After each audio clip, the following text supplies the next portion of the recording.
Bueno, buenos días. Vamos a dar inicio a la clase de matemática de la semana número 36 del tercer año, para lo cual, gracias por conectarte y ser parte de Aprendo en Casa. El tema de hoy día es gestionamos nuestra cuenca y la actividad es calculamos distancias en mapas topográficos y en mapas con sistemas de coordenadas. Como vemos, vamos a dar inicio a ver a un párrafo, para lo cual vamos a comentar y decir: el relieve de la cuenca del río Piura es irregular, abrupta en la parte alta, en la desembocadura. La cuenca tiene una pendiente suave y uniforme de 0 a 50 metros sobre el nivel del mar. En la zona media tiene una amplia zona ondulada y semidesértica ubicada entre 50 y 350 metros sobre el nivel del mar.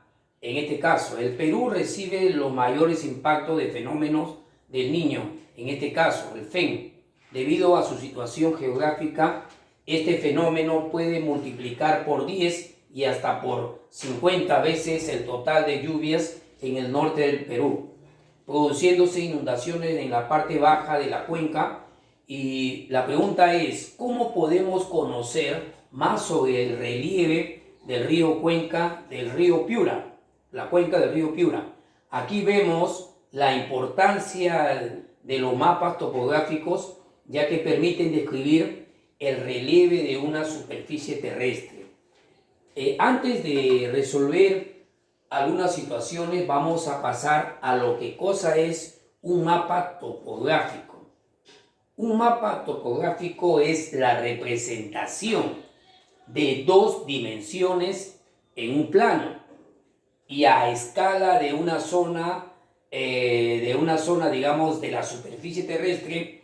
En este tipo de mapa se puede representar diferentes elementos naturales y artificiales, desde cursos de agua hasta carreteras o autopistas en construcciones. ¿Qué cosa viene a ser las curvas de nivel?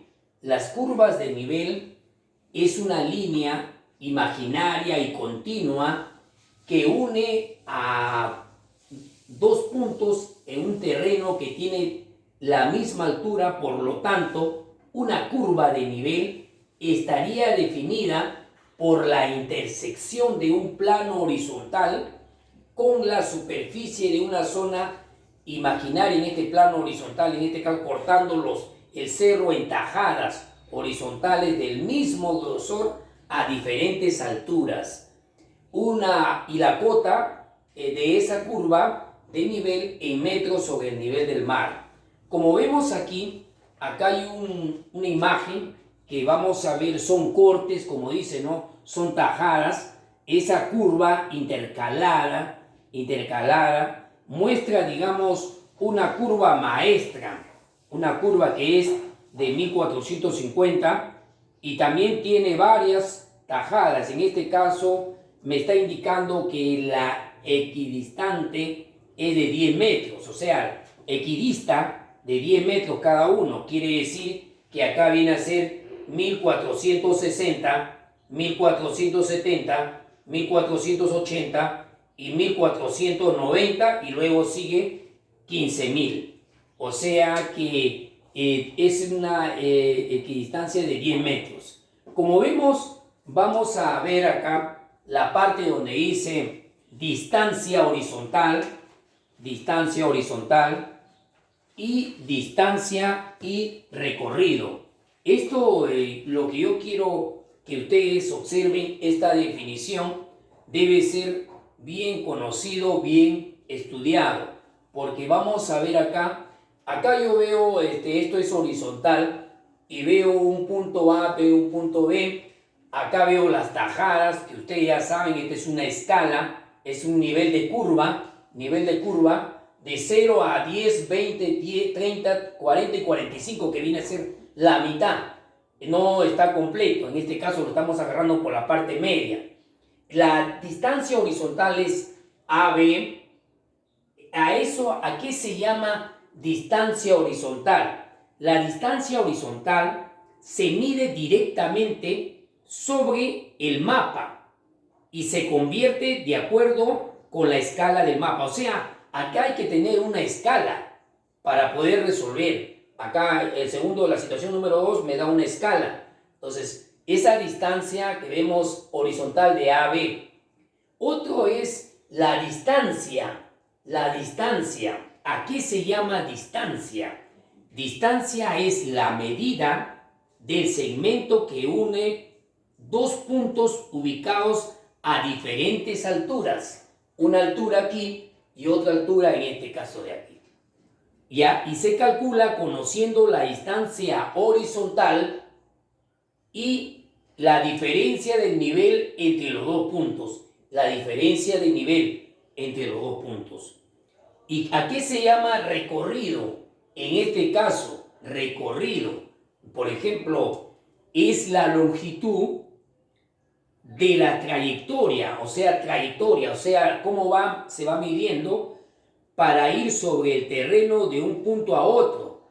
Hay muchas irregularidades, por ejemplo, en un cerro es un poco complicado el terreno, entonces entre curvas y curvas, las cuales no quedan reflejadas en la carta. O sea que el recorrido es prácticamente imposible calcular o medir en un mapa, ¿no? Por eso se llama irregular.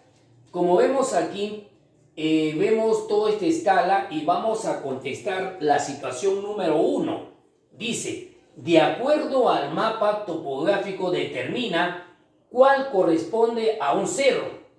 Cuando hay muchas irregularidades, por ejemplo, cuál corresponde a un cerro y cuál a una depresión del terreno y explica por qué. Por ejemplo, hemos visto que siempre hay una equidistancia entre cada punto. Vemos acá, por ejemplo, en el caso 1, vemos 50, 25, 100 y 125. Hay una equidistancia de ¿cuánto? De 25 metros.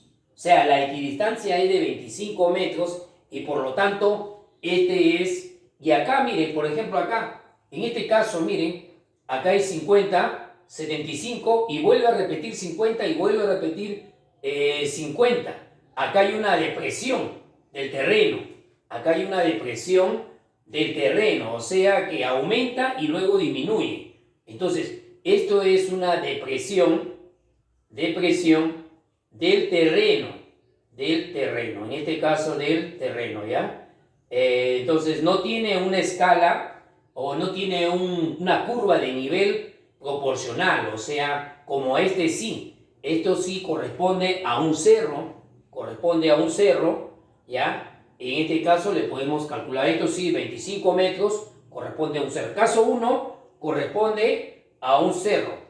Este es caso 1. Y a una depresión del terreno es esto de acá porque aumenta y disminuye, ¿ya? Ahora, la situación número 2, como vemos acá, tiene algunas características. Dice acá, el siguiente gráfico muestra las curvas de nivel de un mapa topográfico. Como vemos aquí, dice, mide con una regla la distancia del punto A al punto B en el mapa. Si nosotros vamos a medir, es de 500 la distancia. En este caso, si la escala es de 1 a 25.000, calcule la distancia horizontal en la realidad. Como vemos, esa operación ustedes traten de resolverlo. Yo les voy a dar unas pautas y después otro dice, determina la diferencia de nivel entre A y B. Y después otra pregunta dice, con los resultados anteriores, calcula la distancia que hay entre A y B. De esta escala, de esta figura, de este gráfico que ustedes ven acá hay un gráfico, entonces podemos tratar de resolver. Bueno, la intención es que no se saturen mucho las clases. A ver, acá vemos, si ustedes observan, ahí está. Podría ser, nosotros en la clase anterior habíamos dicho que una escala es el resultado de la longitud del dibujo entre la longitud real del objeto. Y si me están pidiendo una escala de 1 a 25.000, acá está. Reemplazamos los datos de 1 a 25.000 y si queremos medir de A hasta B es de 500. En este caso, esa es la longitud del dibujo y la longitud real del objeto que queremos hallar, o longitud real horizontal del objeto, viene a ser una multiplicación en X. Despejamos la longitud real horizontal del objeto y vamos a multiplicar 25.000 por 500. En este caso, si lo vamos a pasar a más o menos la multiplicación de 25.000 por 500, sale algo de 12.500.000 centímetros. Lo pasamos a metros, eliminamos dos ceros, es 12.125.000 metros. Y si lo pasamos a kilómetros sería 125 kilómetros, eliminamos tres ceros. Ahora, esa es la respuesta de la pregunta número, digamos, de A. Determina la diferencia de nivel. En este caso, pasamos a otra operación. Aquí está. Determinamos la diferencia de nivel, en este caso, entre A y B. Solamente tenemos que restarlo entre A y B. Es de 1000 a 500 y la diferencia es de 500 centímetros. Si lo pasamos a metros, es 5 metros. Y si lo pasamos a kilómetros, sería 5 por 10 a la menos 3 kilómetros. Eso sería la diferencia de nivel. Ahora, con los resultados que tenemos acá, vamos a tratar de ponerlo acá, con los resultados que tenemos aquí, ahí está. Lo único que tenemos que hacer acá es solamente la respuesta, la C, con los resultados anteriores, hallar la distancia entre A y B. Solamente teníamos que reemplazar y aplicar, como dice, el teorema de Pitágoras, ¿ya? La distancia que me piden es en los 125 kilómetros y la diferencia que es de 5 por 10 a la menos 3 kilómetros. Hacemos el teorema de Pitágoras y lo vamos a resolver de esa manera para luego ustedes con su calculadora pueden hallar la distancia real que sale la respuesta. Bueno, eso es con respecto a la situación número 2 y eso sería todo. No se olviden mandar al WhatsApp todas las evidencias que tenemos aquí, ya, para luego copiar. Y acaba de terminar la clase de matemática de hoy. Nos estamos viendo mañana, que ya estamos casi ya por finalizar todas las clases del presente año. Ya nos falta solamente, creo que la siguiente clase, y traten de esforzarse en mandarme todas las evidencias para luego yo evaluar. Listo, eso es todo. Gracias.